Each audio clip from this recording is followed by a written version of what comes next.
আমার দুঃখ হয়, মাঝে মাঝে আমি ভালো লাগে না আমার সবকিছু। কি হলো এই দেশে? মানুষ এত লোভী হবে কেন? সম্পদ নিয়ে তো কবরে যাবে না, সম্পদ তো পড়ে থাকবে, এদের তো মরতে হবে একদিন।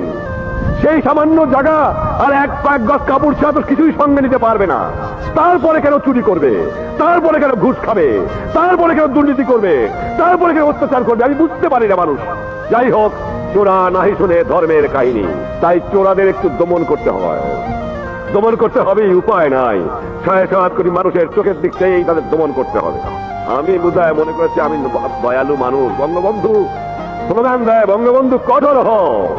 কঠোর আমি হওয়ার পারি কিনা তা এহিয়া খান আইয়ুব খান জানে, কিন্তু আমি কার বিরুদ্ধে কঠোর হব? যেদিকে চাই দেখি তারা আমার।